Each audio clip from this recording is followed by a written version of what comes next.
So today we will discuss about management of newborn. So I hope you know anything about that management of newborn. So myself Shikha Mishra, lecturer of Ops and Gynec department. So today we will discuss that points. So you have already experienced about that. What are the newborn and the terminologies also.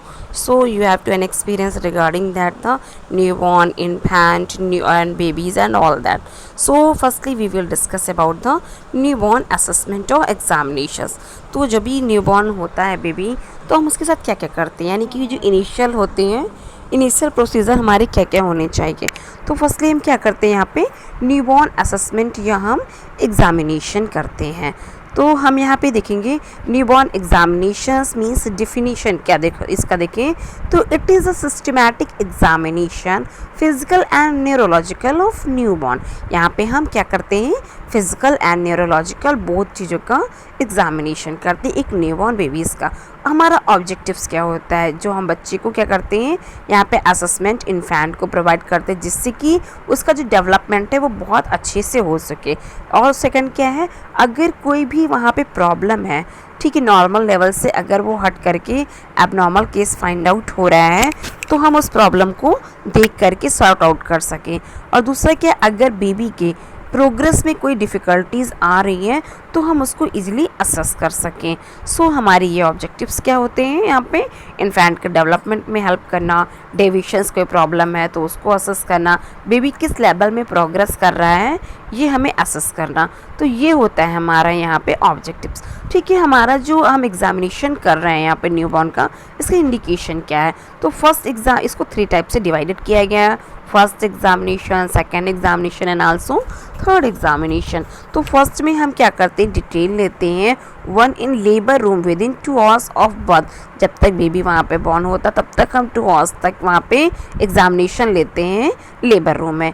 Second examination क्या होता है before discharge, यानी जब तक हम baby को discharge नहीं करते तब तक जो हम एग्जामिनेशन करते हैं ऑब्जर्व करते हैं वो होता है second examination. And third examination after 6 to 8 week of neonatal life, जब तक वो नियोनेटल लाइफ में होता है यानी 6 से 8 वीक तब तक हम जो उसका एग्जामिनेशन करते हैं वो होता है थर्ड एग्जामिनेशन। ठीक है, तो हम यहाँ पर टर्मिनोलॉजीज देख लेते हैं हम किसको किन किन ग्रुप में रखते हैं। यानी फर्स्ट होता है small for gestational age is less than 10% for wait at the time of birth, यानी अपने एक्चुअल वेट से 10% उसका वेट कम होता है, उसे हम स्मॉल फॉर जेस्टेशनल एज कहते हैं।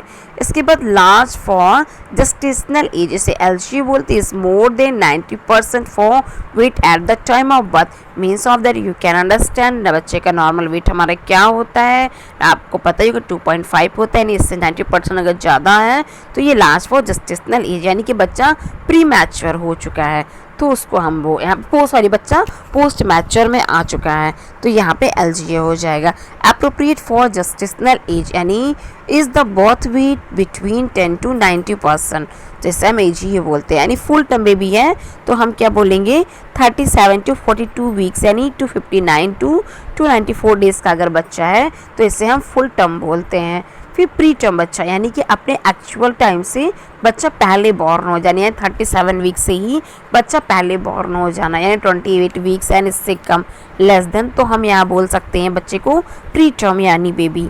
एंड पोस्ट टर्म क्या होता है यानी पोस्ट मैच्योरिटी, आपको पता ही है कि फुल टर्म 37 to 42 वीक्स होता है, इसके बाद यानी 42 वीक्स तक यानी कि जो बेबी बॉर्न होते हैं उसे हम पोस्ट टर्म कहते हैं। तो ये तो हमें टर्मिनोलॉजीज पता चल गए।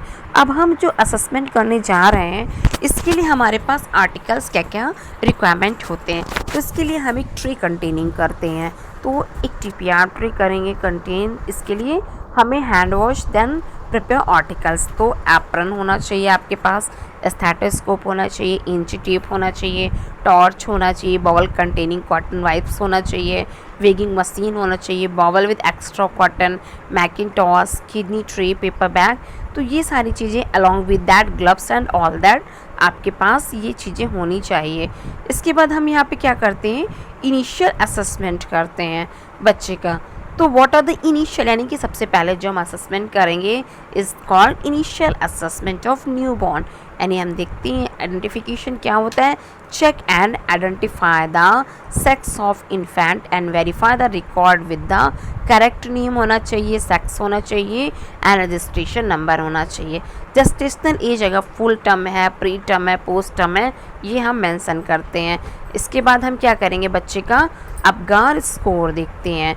तो अपगार स्कोर क्या होता है, ये एक सिस्टम होता है जिसमें डिवाइडेड होता है 5 कैटेगरीज में। Each category receive a score of 0 to 2 points. At most a child will receive overall score of 10, यानी कि 10 मार्क्स में से वो बच्चा जो भी स्कोर रिसीव करता है उसी के बेस से बच्चे के हम हेल्थ को डिफाइन कर देते हैं यहाँ पे। तो आपने देख लिया यहाँ पे, उसी के बेस पे हम यहाँ पे बच्चे को डिफाइन करते हैं। और समटाइम्स कुछ बेबीज़ होते हैं बॉर्न के टाइम पे उनका जो एक्सट्रीमिटीज़ होता है वो ब्लू हो जाता है। यानी अपगार स्कोर जब हम देखते हैं बच्चे का तो इसमें हम क्या देखते हैं, हार्ट रेट देखते हैं, रेस्पिरेशन देखते हैं, मसल टोन देखते हैं, रिफ्लेक्स या इरिटेबिलिटी देखते हैं और कलर देखते हैं। तो इसके लिए हमने 3 मार्क्स को डिवाइड किया है, 0, 1, 2। ठीक है, तो हम देखेंगे अगर हार्ट रेट अपसेंट है तो इसको हम 0 मार्क्स देंगे, अगर less than 100 beat per minute है तो 1 मार्क्स देंगे, and more than 100 beat per minute है तो 2 मार्क्स देते हैं। अगर वही रेस्पिरेटरी एफर्ट की बात करें, अगर अपसेंट है या इरेगुलर है तो 0 मार्क्स। ठीक है, और अगर स्लो है या बच्चा थोड़ा बहुत क्राई कर रहा है तो 1 मार्क्स देंगे। अगर अच्छे से बच्चा रो रहा है जब भी बॉर्न हुआ है तो गुड मार्क्स देंगे। इसके बाद हम रेस्पिरेटरी एफर्ट देखते हैं, बच्चा अगर रेस्पिरेटरी एफर्ट हमने देख लिया। इसके बाद मसल टोन अगर लिम्स है तब तो ठीक है, 0 मार्क्स देंगे उसको, यानी कि बहुत ज़्यादा लॉस है, कुछ भी मूवमेंट अच्छे से नहीं हो रहा है। अगर बच्चा फ्लैक्स कर रहा है अपने एक्सट्रीमिटीज़ को तो सम फ्लैक्सिंग हो रहा है बच्चे में तो 1 मार्क्स देंगे। अगर एक्टिव मोशन कर रहा है, पैर हाथ सब कुछ अच्छे से मूवमेंट कर ले रहा है तो हम 2 मार्क्स देते हैं। इसके बाद रिफ्लेक्स को हम चेक करते हैं बच्चे के, नोज, सक्शन, इन सब चीज़ों को। तो अगर बच्चा रिस्पॉन्स नहीं कर रहा है, ठीक है, तो 0 मार्क्स देंगे। और अगर ग्रामेंस है तो 1 मार्क्स, और कफ भी कर रहा है बच्चा, स्नीज भी कर रहा है, रिफ्लेक्सेस भी प्रेजेंट कर रहा है तो हम बच्चे को 2 मार्क्स देते हैं। इसके बाद हम कलर देखते हैं, अगर बच्चे के बॉडी में कहीं ब्लू या येलो कलर प्रेजेंट है तो 0 मार्क्स। सो यहाँ पे हमने देखा कि कलर ब्लू पेल होगा तो 0 मार्क्स देते हैं। एक्रोमियासिस यानी कि हाथ या दोनों पैर में, ठीक है, यहाँ पे आपने देख लिया इस तरह के एक्सट्रीमिटीज़ में अगर साइनोसिस है इसको एक्रोमियासिस बोलते हैं तो 1 मार्क्स देते हैं। अगर कम्प्लीटली बच्चा पिंक है तो हम इसको 2 मार्क्स देते हैं। तो यहाँ से डिफाइन हो जाता है कि बच्चा हेल्दी है, उसको हमने कितने स्कोर दिए, इसी बेस पे हम बच्चे के वेलबींग को डिफाइन कर देते हैं। तो हमने आपको बोला कि ओवरऑल 10 मार्क्स होते हैं, 10 मार्क्स में से ही हम बच्चे को यहाँ पे देख लेते हैं। तो फर्स्टली हमने क्या देखा, हार्ट रेट जिसमें हम पल्स देखते हैं, ब्रीथिंग देखते हैं, ग्रामेंस यानी बच्चे का रिस्पॉन्स यानी रिफ्लेक्सेस, इरिटेबिलिटी ये चेक करते हैं, एक्टिविटी में मसल टोन चेक करते हैं, अपीयरेंस यानी स्किन का हम कलर चेक करते हैं। तो इस बेस पे हम बच्चे को मार्क्स दे देते हैं यहाँ पे, यानी कि एक स्कोर है 7 to 10 आफ्टर 5 मिनट में हमें एश्योर कर लेते हैं। इसके बाद स्कोर 4 to 6 इज़ मॉडरेट होता है। अगर मॉडरेट की बात करें तो 4 to 6 होता है यहाँ पे, और अगर ये जो है 8 मार्क्स अगर है, यानी कि अगर 8 to 9 marks it will be the good marks होता है। ठीक है, तो इस तरीके से हम यहाँ बच्चे को मार्क्स करना। अब हम क्या करेंगे, अब आफ्टर अपगार स्कोर हम बच्चे को अब वाइटल साइन स्टार्ट करते हैं। तो वाइटल साइन में क्या होता है, firstly respiration, heart rate and temperature, यानी जो बच्चे का नॉर्मल वैल्यू रेस्पिरेशन का होता है वो 40 to 60 ब्रीथ पर मिनट होता है। हार्ट रेट की बात करें हम तो जो नॉर्मल वैल्यूम हार्ट रेट का होता है वो 120 to 140 बीट पर मिनट होता है। टेम्परेचर की बात करें हम तो 36.5 से लेकर 37.5 डिग्री सेल्सियस ये बच्चे का नॉर्मल टेम्परेचर होता है। तो हमने देख लिया यहाँ पे फर्स्ट कि हमने क्या क्या चीज़ें यहाँ देख लिया, respiration, heart rate and also temperature, जिससे हमें पता चल जाता है कि बच्चे के जो वाइटल स्टैटिक्स हैं वो अच्छे से काम कर। अब हम देखेंगे फिजिकल एग्जामिनेशन, यानी अब बच्चे का हम एप्टीट्यूड असेसमेंट करते हैं। तो फर्स्टली हम बच्चे का लेंथ देखते हैं। तो बच्चे को हम क्या करेंगे, क्राउन एरिया से बच्चे को हील एरिया तक, हम पैर के हील एरिया तक हम बच्चे इन्फेंट को सुपाइन पोजीशन में लिटा देते हैं, अपसाइड डाउन पोजीशन में लिटा देते हैं, with the knee slightly press down and obtain maximum leg expanse. पूरा अच्छी तरीके से पैर को आप एक्सटेंड करेंगे और हेड के क्राउन से लेकर के हील तक आप इंची टेप से मेज़र करेंगे तो जो बच्चे का लेंथ है वो कितना आ रहा है आपको पता चल जाएगा। जो इसका नॉर्मल लेंथ होता है वो 47 से 50 सेंटीमीटर होता है। अगर बच्चे में कोई डिफेक्ट है, बच्चे का बॉडी स्ट्रक्चर में कोई प्रॉब्लम है तो आपको इसलिए कंफर्म हो जाएगा। इसके बाद हम बच्चे का हेड सर्कमफ्रेंसेस देखते हैं। तो यहाँ पे क्या करेंगे, ये मेज़र एक टेप के थ्रू मेज़र करते हैं। तो drawn across the centre of the forehead, यानी फोरहेड के सेंटर से आप यहाँ पे इसको पुट करते हैं and most prominent portion of the posterior head पे ला करके आप इसको पुट कर देते हैं। तो ये जो नॉर्मल इसका रेंज होता है वो क्या होता है, 33 से 35 सेंटीमीटर होता है। इसके बाद हम चेस्ट सर्कमफ्रेंसेस देख लेते हैं एंड इसको मेजर करने के लिए level of nipple and the above 2 centimetre हम रखते हैं यहाँ पे, यानी कि हेड सर्कमफ्रेंसेस से ये लेस देन होता है 2 सेंटीमीटर। यानी आपने देख लिया था कि हेड जो सर्कमफ्रेंसेस था वो 33 से 35 सेंटीमीटर था, इसका जो होगा चेस्ट का वो 30 से 33 सेंटीमीटर होगा। तो ये कंफर्म हो जाएगा यहाँ पे चेस्ट सर्कमफ्रेंसेस। अब बच्चे की वेट की बात करें तो न्यूबॉर्न बेबी जो नॉर्मल ये न्यूबॉर्न बेबी का हेल्दी बेबी होता है, इसका जो वेट होता है 2.5 से लेकर 3.5 kg होता है। अगर इससे कम ज़्यादा हो रहा है तो आप डिफ्रेंशिएट कर सकते हैं बच्चा किस कैटेगरी में आ रहा है। पोस्चर एंड मूवमेंट की बात करें तो supine position with partial flex of arm, leg, hand, commonly turn a little to one side, hip joint and partially abducted. तो आप ये पता कर सकते हैं यहाँ पे कि बॉडी में कोई प्रॉब्लम है या बच्चा नॉर्मल सुपाइन पोजीशन में। Movement of most evident in face and limbs, unusual movement और लैक ऑफ मूवमेंट है बच्चे में। एसिमेट्री शुड बी नोटेड और आप यहाँ रिपोर्ट कर रहा है। अगर बच्चे की बॉडी में फ्लेक्सिबिलिटी नहीं है, मूवमेंट नहीं है, बच्चे अपनी बॉडी को मेंटेन नहीं कर पा रहे हैं, तो ये सारी चीज़ें आपको एज इट इज़ ही आपको नोट कर लेना। अब हम देखते हैं बच्चे की स्किन में हम बच्चे का कलर देखते हैं। एनेरोडिक कॉम्प्लेक्स है because increase concentration of red cells in the blood vessel and decrease in the amount of subcutaneous fat, यानी बच्चा बहुत ज़्यादा रेडिश होगा। यहाँ पे this redness fade slightly over the 1 month, ही अपने आप सही हो जाता है। साइनोसिस की बात करें तो पेरिफेरल साइनोसिस या सेंट्रल आप समझ सकते हैं। पेरिफेरल साइनोसिस का मतलब बच्चे के दोनों हाथ और दोनों पैर में होता है ये साइनोसिस, क्योंकि बच्चे में इमैच्योर पेरिफेरल सर्कुलेशन होता है, जिस यही फिनोमेना की वजह से ये कब तक चलता है 24 से लेके 48 आवर्स तक आफ्टर बर्थ, यानी इसके बाद ही अपने आप ही स्पॉन्टेनियसली सही हो जाता है। इसके बाद हम देखते हैं सेंट्रल साइनोसिस की बात करेंगे तो ये क्यों इंडिकेट करता है, डिक्रीज ऑक्सीजन लेवल, ऑक्सीजनेशन होता है बॉडी में वो डिक्रीज होता है, जिसकी वजह से टेम्पररी रेस्पिरेटरी ऑब्स्ट्रक्ट होगा और अंडरलाइंग डिजीज़ भी आ सकता है। तो ये होता है सेंट्रल साइनोसिस। तो आपने देख लिया यहाँ पे। अब हम देखेंगे वर्निक्स कैसियोसा क्या होता है। It is a white cream cheese like substance होता है। जब बच्चा बॉर्न होता है तो आप देखेंगे कि उसके बॉडी पे पूरे चीज़ के जैसा कुछ पूरा होल बॉडी पे लगा होता है, लुब्रिकेंट टाइप का होता है। तो ये कहाँ से सिक्रीट होता है, फीटल के सेबेशियस ग्लैंड से सिक्रीट होता है और वो कुछ ही दिन में अपने आप से ही डिसअफेयर हो जाता है। इसके बाद आप लैनिगो देखते हैं, means of fine downy hairs होते हैं बच्चे के बॉडी पे। ये whole body, shoulder, back, upper arm से होल बॉडी को कवर करके रखता है। फोरहेड एंड ईयर्स पे प्रीटर्म बेबी है, नाउबॉर्न हैज़ मोर लैनिगो। अगर प्रीटर्म बेबी है तो उसमें बहुत ज़्यादा लैनिगो होता है, नॉर्मल बेबी में एवरेज लैनिगो होता है। आप इसके बाद डिस्क्रिमिनेशन देखेंगे तो peeling of skin take place few days after birth and most mark on the hand and feet. तो आप देखेंगे कि कुछ उसकी जो बॉडी का स्किन है वो अपने आप से निकलता हुआ आपको दिखाई देगा, ठीक है। जैसे कि हाथ में है, पैर में या कुछ एरियाज़ में होता है, पील हो रहा है, निकल रहा है अपने आप से, स्किन एरिया निकल जा रहा है। आप कुछ दिन में ही देखेंगे अपने आप को सही हो जाता है।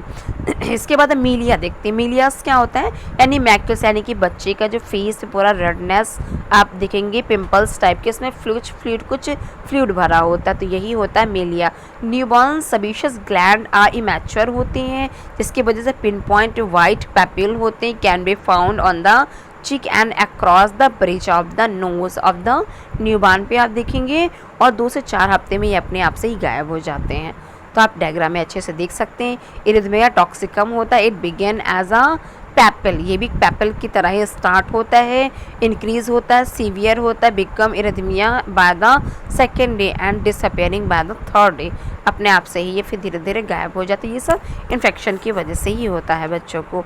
इसके बाद आप देखेंगे फॉर्सेप मार्क्स। अगर बच्चा फॉर्सेप या वेंटॉस से डिलीवरी हुआ है तो आप बच्चे के फेस पे फॉर्सेप का मार्क्स देख सकते हैं, ठीक है। यानी कि इंस्ट्रूमेंटल डिलीवरी की वजह से use for birth there may be circular and linear continuous matching in the rim and blade की वजह से ये चीज़ें बच्चे के बेस पे चोट लग जाती है और ये डिसअपियर 1-2 दिन बाद अपने आप से ही हो जाता है, ठीक है। इसके बाद स्किन टर्गर हम देखते हैं, यानी इफ़ फोल्ड स्किन इज़ ग्रैप्स्ड, ठीक है।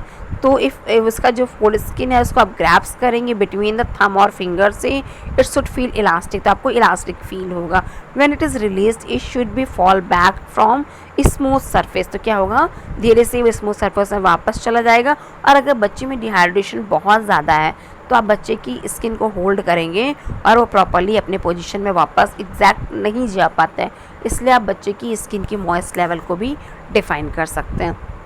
अब हम देखेंगे मंगोलियन स्पॉट, यानी बच्चे का जो बॉडी होता है उस पर पूरा ग्रीनिश ब्लूइश कलर का पूरे स्पॉट मिलेंगे आपको, तो इसे हम बोलते हैं मंगोलियन स्पॉट, यानी slate grey to blue black lesion usually over lumbo sacral area and buttock पे आप देख सकते हैं। Accumulation of melanocytes within the dermis में generally fade by age 7 years तक ये जो है मे बी अपने आप ही ये डेमिनेस हो जाता है, तो ये आप देख सकते हैं। इसके बाद आप देखेंगे हेड सर्कमफ्रेंसेस की बात करेंगे, तो हेड सर्कमफ्रेंसेस में आप हेड में बात करेंगे तो हेड में आप क्या क्या चीज़ें देखोगे। न्यूबॉर्न जो हेड है वो disproportional large because it is 4th of the total length, तो आप ये देख सकते हैं यहाँ पे। फॉन्टेनल्स बात करें तो the anterior fontanelle will be felt as a soft spot and the posterior fontanelles is so small as cannot be palpate readily, तो इसको आप अच्छे से palpate नहीं कर सकते हैं। तो आपने देख लिया इसमें सूचर्स होते हैं, इसमें fontanelle anterior fontanelles and also posterior fontanelles, तो 2 फॉन्टेनल्स होते हैं।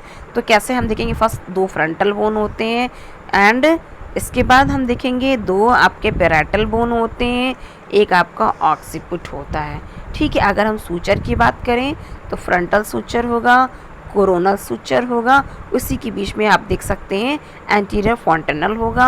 आफ्टर द सजाइटल सूचर आप देख सकते हैं, सजाइटल सूचर के बाद आप लंबॉइडल सूचर देख सकते हैं, ठीक है। एंड जस्ट यहीं पे आप देख सकते हैं सजाइटल सूचर की जस्ट बाद ही आप posterior fontanelle, after that lambdoidal suture आप यहाँ पे देख सकते हैं। तो ये होता है हमारा सूचर एंड बोन, ठीक है। तो बच्चे का सरफेस आप इस तरीके से देख सकते हैं, एंटीरियर देख सकते हैं एंड ओवरवेव आप देख सकते हैं। तो suture line should never appear widely separated in newborn's. Separation denotes increased intracranial pressure from either abnormal brain formation, abnormal accumulation of CSF in the cranium, हाइड्रोसिफिलस, अगर बहुत ज़्यादा CSF का फ्लूइड का एक्यूमुलेशन हो गया तो आप देख सकते हैं ये हाइड्रोसिफिलस होता है। और accumulation of blood from a both injury, few suture lines also abnormal and need to confirm with x ray से आप इसको कंफर्म करना है बच्चे में किसी तरीके की इंजरी तो नहीं है, चोट तो नहीं है, बच्चे के हेड में कोई बोन में किसी भी तरीके कोई ब्लड का कलेक्शन तो नहीं हो गया, तो ये हम एक्सरे से फाइंड आउट कर लेते हैं। तो हम देखेंगे बच्चे का अगर इस तरह कोई प्रॉब्लम है तो बच्चे में कैपुट सक्सीडिनम हो जाता है, यानी स्वेलिंग और oedema of the presenting portion में हो जाएगी, यानी जो भी प्रेजेंटिंग पार्ट होता है बच्चे का उसमें आप देखेंगे स्वेलिंग और एडिमा हो जाएगा। और कहाँ पे, स्काल्प में गोज़ अवे, अपने आप से कुछ दिन में ये ख़त्म भी हो जाता है। इसके बाद आप कैपुट सक्सीडिनम देख सकते हैं बच्चे के, एंड इसके बाद सेफेलोहेमाटोमा होने के भी बहुत ज़्यादा चांसेस हैं। मीन्स क्या हो जाता है, ब्लीडिंग हो जाता है स्कल एंड पेरिस्टोनियम के बीच में, ठीक है, बेबी के। And secondary suture blood vessel cross कर जाएगा पेरिस्टोनियम में और does not cross the suture and disappear by weeks. अगर कोई सूचर लाइन को क्रॉस नहीं करता है तो कुछ ही दिन में अपने आप ही डिसअपियर भी हो जाता है। इसके बाद आप बच्चे की आई देख सकते हैं, यानी कि बच्चे की आई में कोई इन्फेक्शन तो नहीं है, बच्चे का जो कट एंड टीयर्स। अब बच्चे के अब ये भी देख सकते हैं आप कि जो बच्चे का ग्लैंड्स होता है, लैक्रिमल ग्लैंड्स होता है, वो मैच्योर नहीं होते हैं, जिसकी वजह से बच्चे 3 मंथ्स तक बच्चे के आई से टीयर नहीं आता है। Eye should appear clear without any redness and purulent discharge.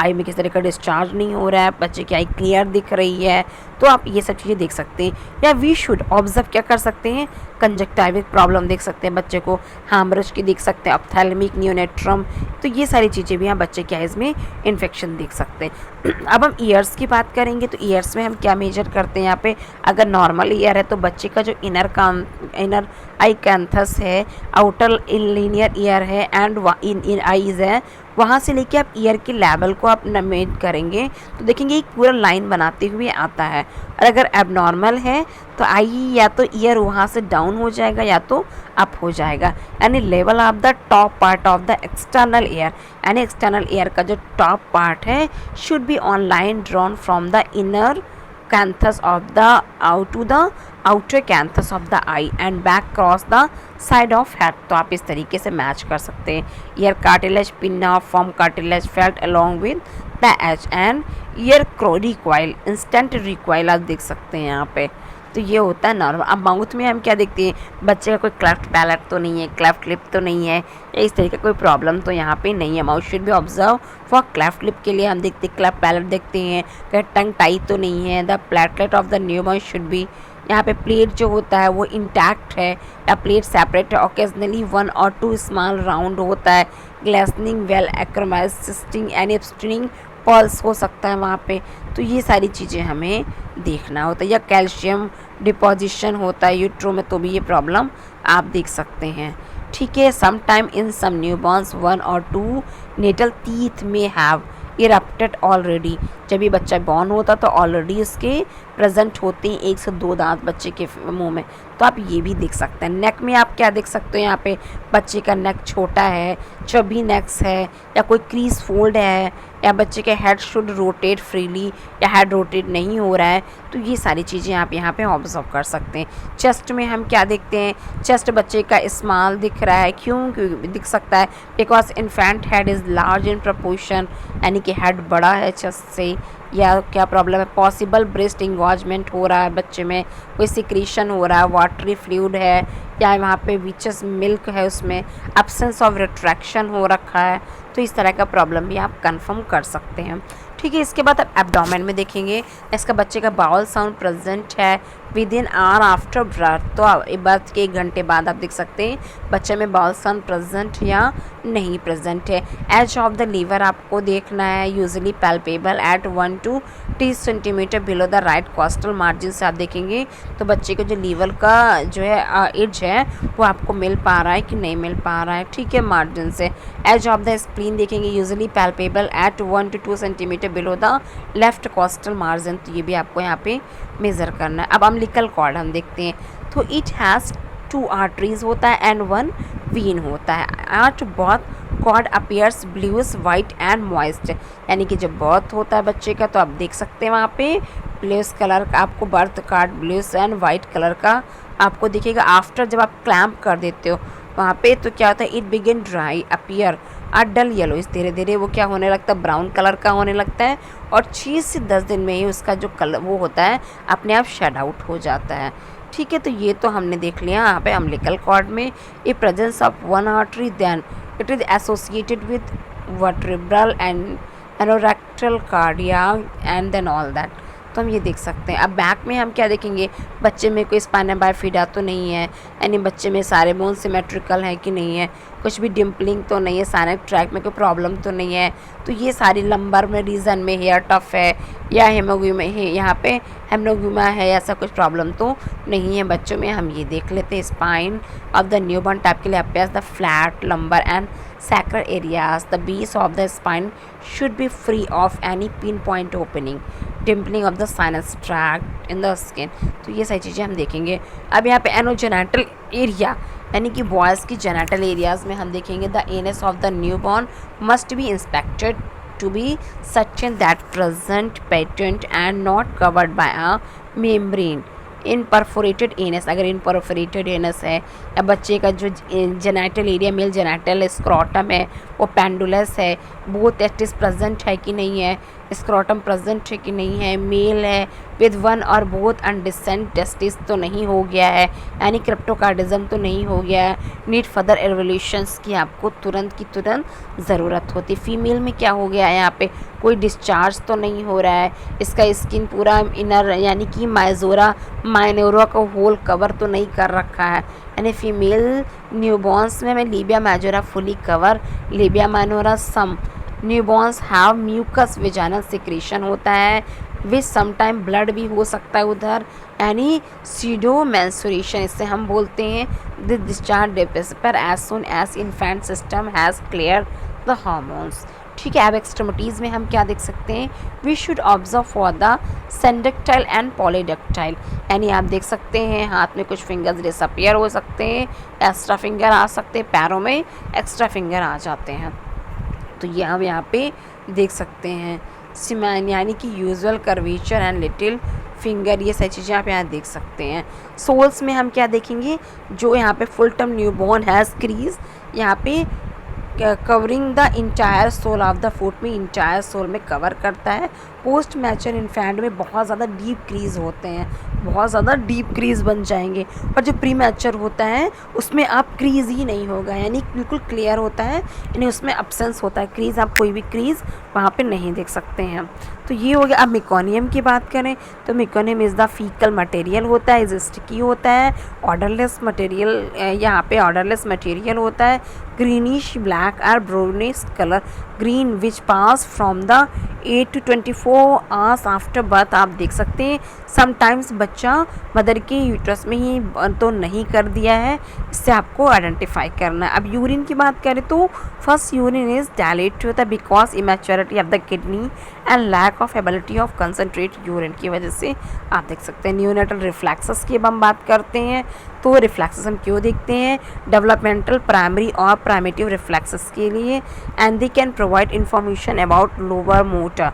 अब ये रिफ्लेक्सेस क्या करते हैं, हमें इंफॉर्मेशन देते हैं मोटर रिस्पॉन्स के लिए, न्यूरॉन्स एंड मसल टोन के लिए। They are protective and disappear higher level more function emerge. तो यानी कि अगर ये डिसअपियर हो रहा है, ये बहुत ज़्यादा हो रहा है, ये नॉर्मल है, तो ये हमें बच्चे की जनरल कंडीशन के बारे में बता देता है। तो फर्स्टली क्या होता है, ब्लिंकिंग और कोरोनल रिफ्लेक्स होता है, यानी इसमें इन्फेंट अपने आइज़ को ब्लिंक करता है अगर उस पर आइज़ पे कोई भी हम फोकस डालते हैं तो, ठीक है, यानी कॉर्निया ऑब्जेक्टिव्स पे जब फोकस पड़ता है तो अपने आइज़ को अपने आप ही ब्लिंक करता है। पिपरली रिफ्लेक्स में क्या करते हैं, पीपल से कॉन्स्ट्रिक्ट होते हैं when bright light shines to what, ठीक है, अगर उस पर हम कुछ ब्राइट लाइट डालेंगे तो बच्चे की जो पिपल्स होते हैं वो कॉन्स्ट्रिक्ट हो जाएंगी, आप देख सकते हैं, ठीक है। तो इसके बाद डॉल्स आई देखेंगे तो डॉल्स आई में क्या होता है, as head is moved slowly to right और left eyes lag behind and do not immediately adjust to new position. आप बच्चा एक ही जगह पे अपने आइज़ को फिक्स करके रखता है, जैसे जैसे कि आपके ऑब्जेक्टिव्स मूव करते हैं, बच्चा जल्दी से अपनी पोजीशन को नहीं चेंज कर पाता है। Disappear as flexion develops and persistent indicate neurological damage. तो इसके बाद स्नीजिंग रिफ्लेक्स हम देखते हैं, spontaneous response of nasal patches to irritation and और ऑब्स्ट्रक्शन परसिस्टेंट थ्रोट। अगर आप बच्चे के नेसल पैसेज यहाँ पे कुछ भी इरिटेट करेंगे तो वो सडन स्नीज करेगा या रिस्पॉन्स आपको देगा। ग्लैबुलर रिफ्लेक्स आप देख सकते हैं, टैपिंग करते हैं ब्रश की on the glabella bridge of the nose पे, cause eye to close tightly. बच्चा क्या करेगा, सडनली अपनी आइज़ को जल्दी से क्लोज कर लेगा। डिसअपियर एज ब्रेन मैच हुआ, और अगर ये डिसअपियर है तो ब्रेन की मैच्योरिटी इमेच्योरिटी के बारे में आप अच्छे से अंडरस्टैंड कर सकते हैं। इसके बाद रूटिंग रिफ्लेक्स आप देख सकते हैं, ये डिसअपियर हो जाता है 3 to 4 months में, elicited by the examiner stroking the cheeks और corner of the infant's mouth पे वो फिंगर ले जाके स्ट्रोक करता है तो क्या करेगा, infant had to turn toward the stimulus and open the its mouth. तो बच्चा क्या करेगा, अपने हेड को उसी साइड में टर्न करेगा और बच्चा अपने माउथ को ओपन करता है इसको सक करने के लिए। इसके बाद सकिंग रिफ्लेक्स हम देखते हैं, डिसअपियर हो जाता है अराउंड 12 weeks में। तो इसमें elected by the examiner stroking the lips of the infant and infants mouth open and the examiner introduce the glove finger and sucking start. बच्चे की आप देखेंगे स्ट्रोक करेंगे एग्जामिनर लिप्स के पास में इन्फेंट की अपने फिंगर को ले जाके, तो बच्चा अपने माउथ को ओपन करेगा और उस जो ग्लव्स वियर की हुई थी स्टाफ उसको अगर बच्चे के माउथ में हैंड इंट्रोड्यूस करेंगे तो क्या करेगा बच्चा हैंड को सक करना, फिंगर को सक करना स्टार्ट कर देता है। अब हम देखते हैं गैग रिफ्लेक्स, यानी stimulation of posterior pharynx by food suction and passes tube cause infant gag process throughout of life. अब देखेंगे एक्सट्रूजन रिफ्लेक्सेस क्या होता है यहाँ पे। व्हेन टंग इज टच्ड और depressed infant response by forcing and outward disappear by age of 4 month. तो हम ये देख सकते हैं yawn and spontaneous response to decrease oxygen by increase amount of inspired air. तो आप पता कर सकते हैं कि यहाँ पे उसको बच्चे को जो है ऑक्सीजन लेवल कम है बॉडी में। पामा ग्राफ्स रिफ्लेक्स, यानी कि जब भी बच्चे की आप ये भी 2 महीने में ही अपने आप डिसअपियर हो जाता है। जब भी आप अपने फिंगर को बच्चे के हाथ पे प्लेस करते हैं बच्चा सडनली आपके हैंड फिंगर को ग्रैप्स कर लेता है, ठीक है।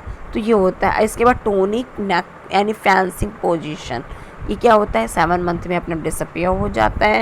Elected by the rotating the infant head from mid line one side.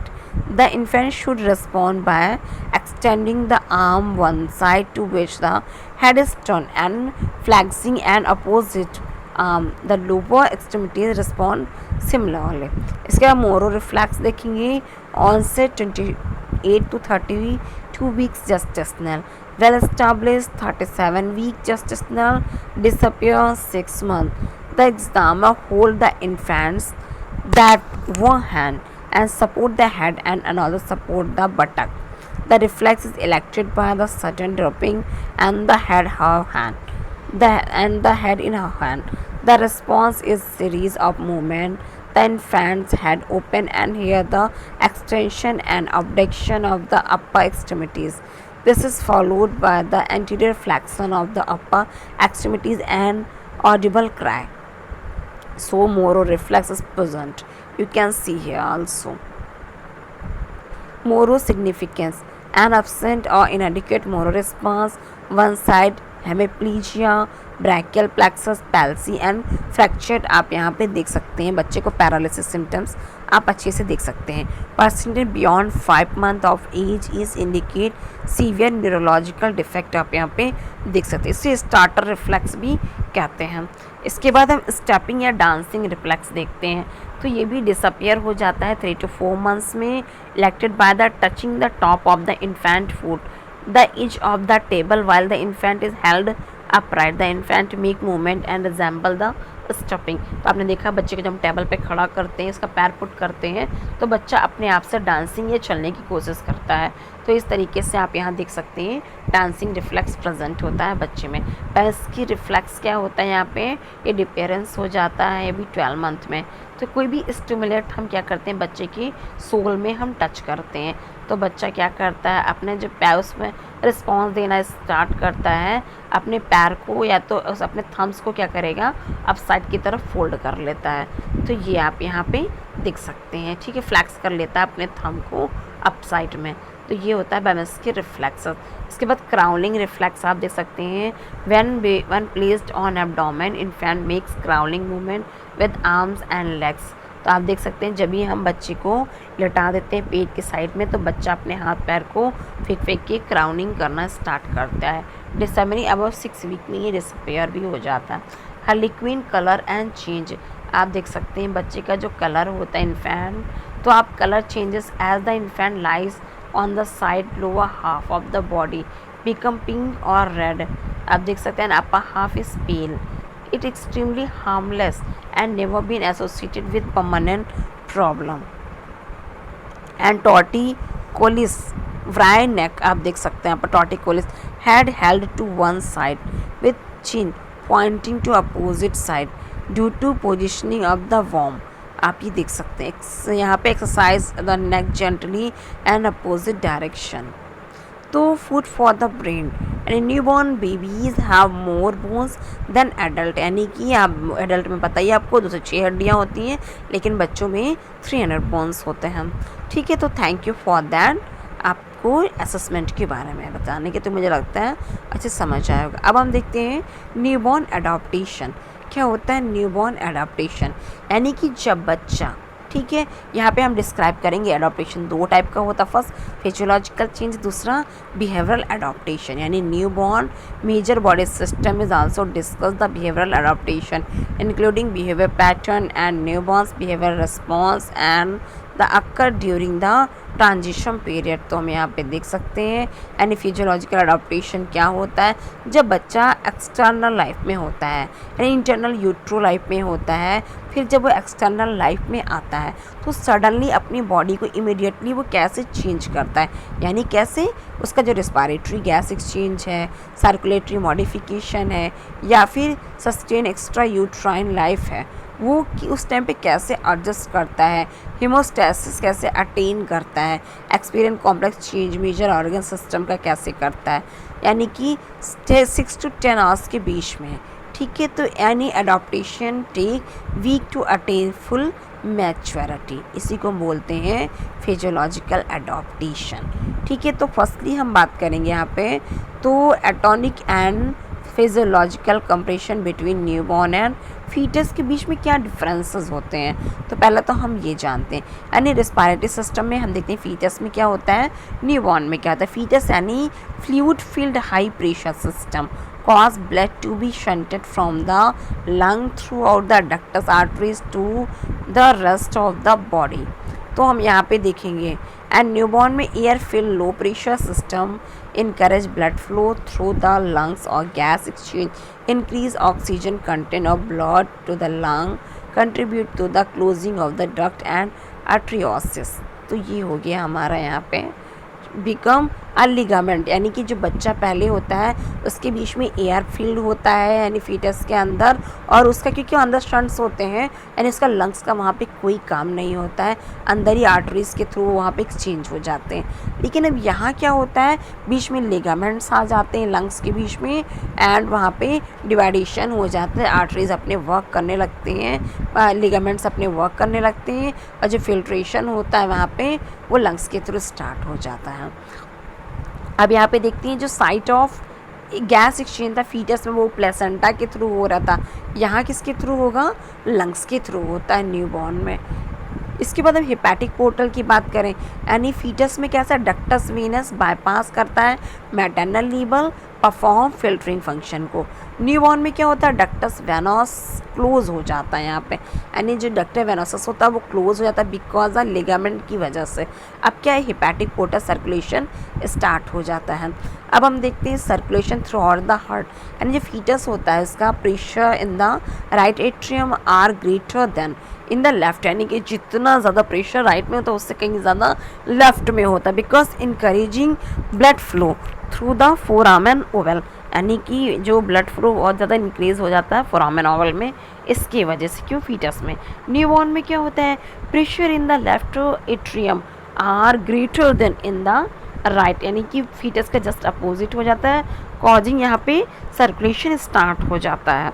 इसलिए यहाँ पे अब देखते हैं थर्मो रेगुलेशन, यानी फीटस का जो body temperature is maintain by the maternal body temperature की वजह से and the warmth is intra uterine environment की वजह से बच्चा वार्म बना रहता है। लेकिन न्यूबॉर्न में क्या होता है, बॉडी टेम्परेचर ही maintain throughout flex and posture and brown fat की वजह से ही बच्चे में अब थर्मो रेगुलेशन मेंटेन हो सकता है।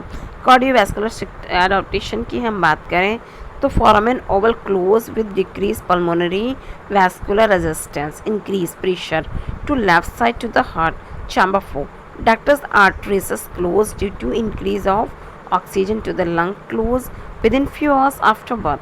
Ductus venous close because liver is activated, close within few days after birth, convert to ligament and extrauterine life।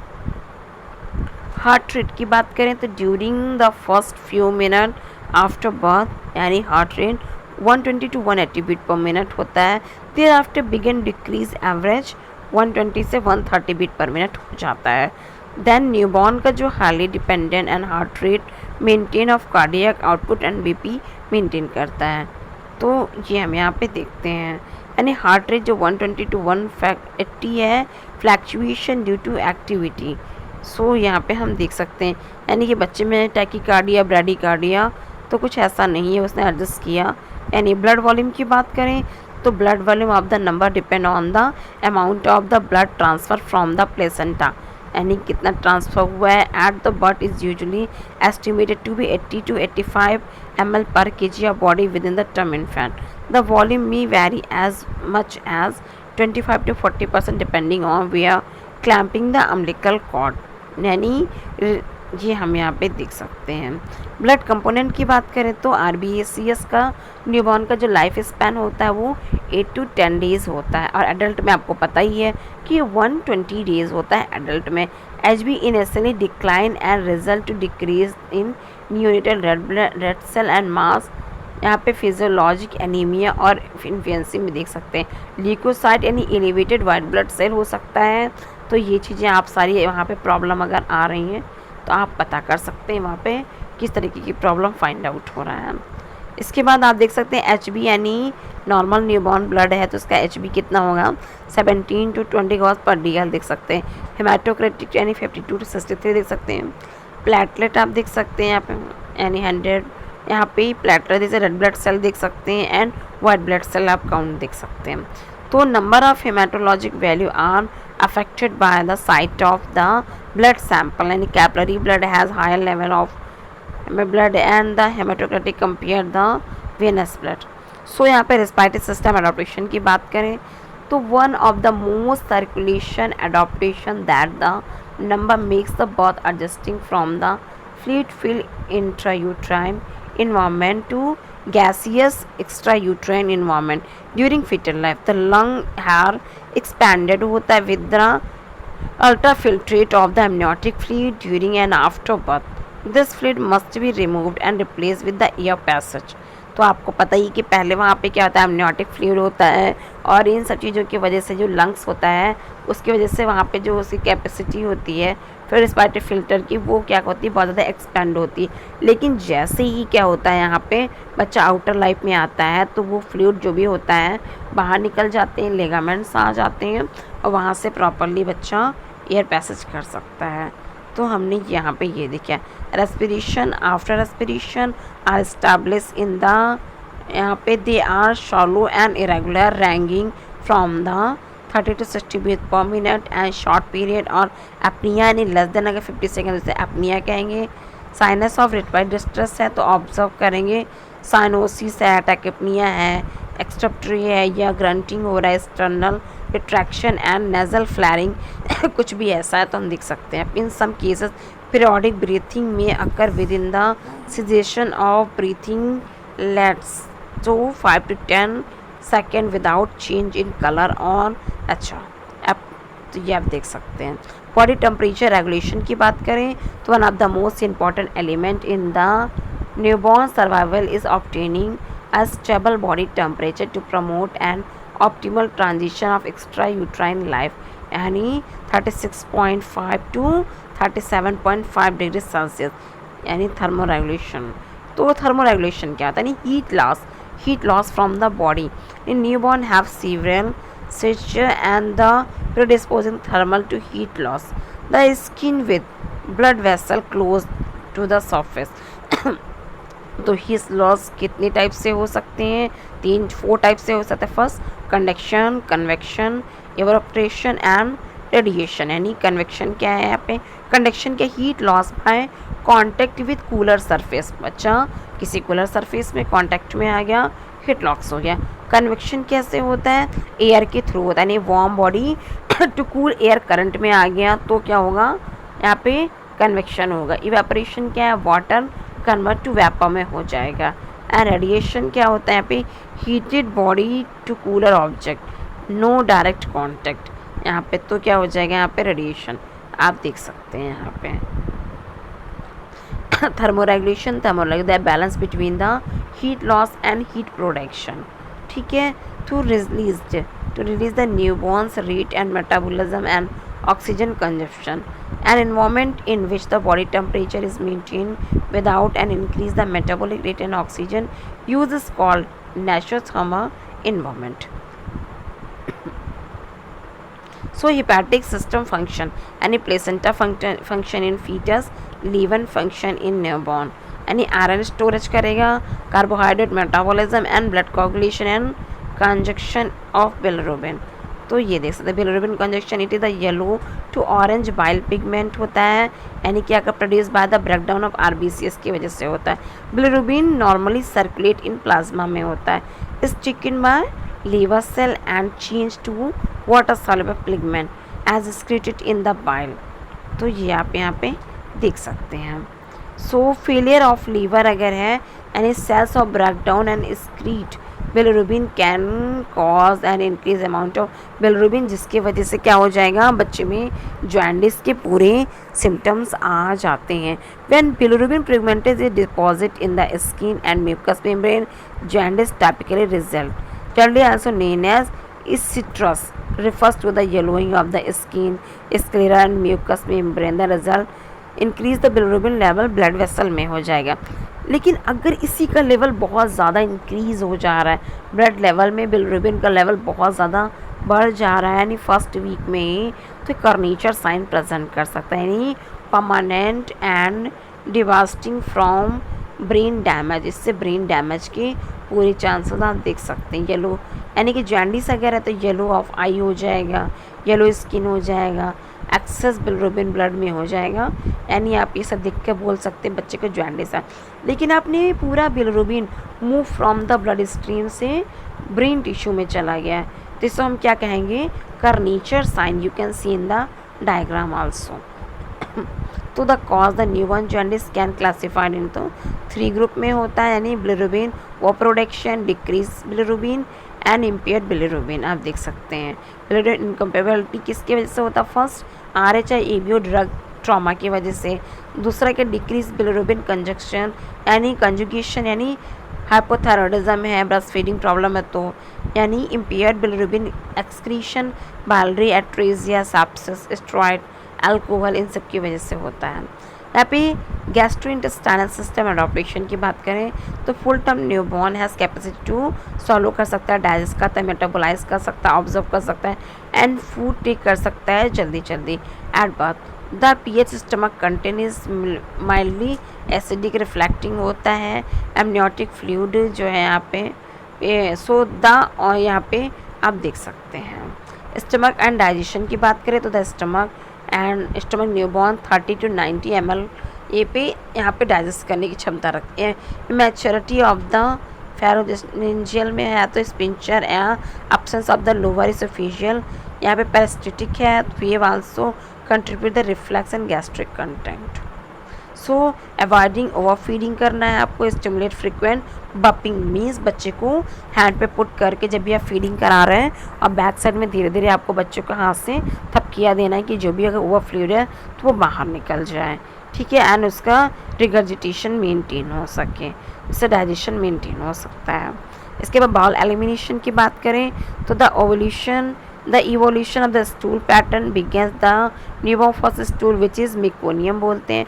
आपको पता ही जब भी बच्चा पहली बार स्टूल को पास करता है तो इसे हम मेकोनियम बोलते हैं। It is composed of amniotic fluid, shed mucous cell and intestinal secretion and blood। आपको पता ही चल गया मेकोनियम बनता है कैसे। यहाँ पे एमनियोटिक फ्लूइड होता है, यानी जो भी शेड हुए म्यूकल सेल होते हैं उनसे, या फिर वेस्ट ब्लड होते हैं, इन सबसे मेकोनियम बनता है यहाँ पे। And it is greenish black and tarry consistency का होता है, यानी 12 to 24 आवर्स बर्थ के बाद बच्चा इसे पास करता है, तो ये आप देख सकते हैं वहाँ पे।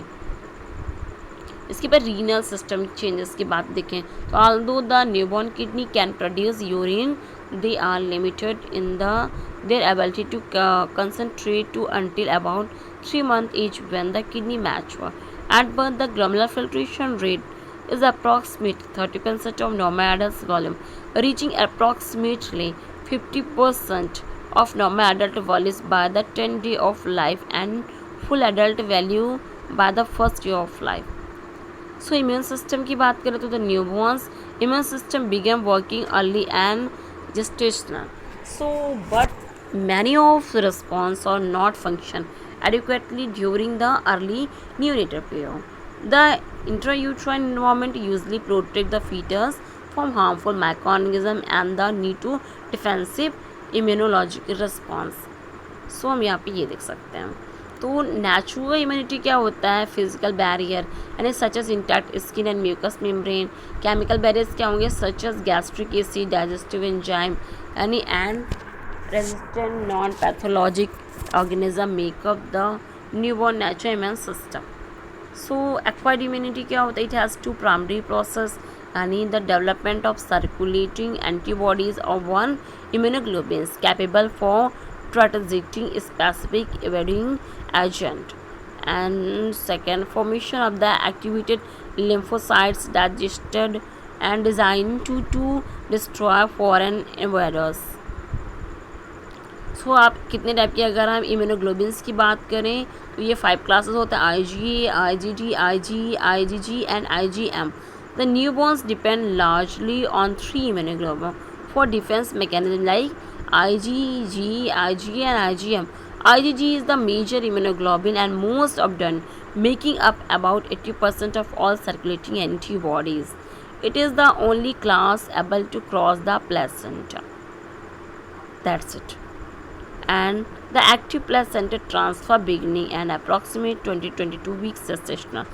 IgG produce antibodies against bacteria, bacterial and viral agents. IgE is the second most abundant immunoglobulin in the serum, does not cross the placenta. The maximum level and reached during the childhood is predominantly found in the gastrointestinal and respiratory tract, saliva, colostrum and breast milk. IgM is the found in the blood and lymph fluid and the first immunoglobulin to respond the infection. It does not cross the placenta. So integumentary system adaptation, the most important function of the skin, provide protective barrier between the body and environment. Its limit to loss water, prevent absorption and harmful agent, protect against physical trauma. Neurological system, any myelin develop early and the sensory impulses transmitters. Thus, the newborn has acute sense of hearing, smell and taste, and newborn sensory capabilities to include like क्या क्या पे neurological system है, आप क्या क्या देख सकते हैं यहाँ पे. हियरिंग कैसा हो रहा है, टेस्ट क्या है, स्मेल बच्चा कर पा रहा है कि नहीं कर पा रहा, टच करने पे क्या रिस्पॉन्ड दे रहा है, विज़न क्या है, अगर कोई प्रॉब्लम है विज़न में तो आप देख सकते हैं माइपिया के प्रॉब्लम हो सकते हैं, रिफ्लेक्सेस बच्चा कैसा दे रहा है, इस बेस पे भी हम डिटरमाइन कर लेते हैं यहाँ पे. तो इसके बाद न्यूरोलॉजिकल सेंटर एडाप्टेशन आपने देख लिया. बिहेवियर एडाप्टेशन की बात करें तो first period reactivity began with the last 30 minute. The newborn is alert to moving and may appear hungry, movement, eye shaking, motion swing, rooting, respiration, heart rate are elevated by the gradually begin into slow and next period.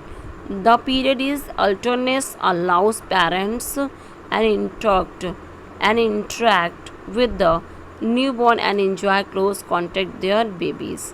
So period decrease their responsiveness. At 30 to 120 minutes of age, the newborn enters the second stage. The transition that of sleep or decrease the activity movements are less jerky and less frequent. HRR decline as the newborn enters the sleep phase. Muscle become relaxed. No interest in sucking is shown. Here can mother and baby together take rest and labor breathing. So second period.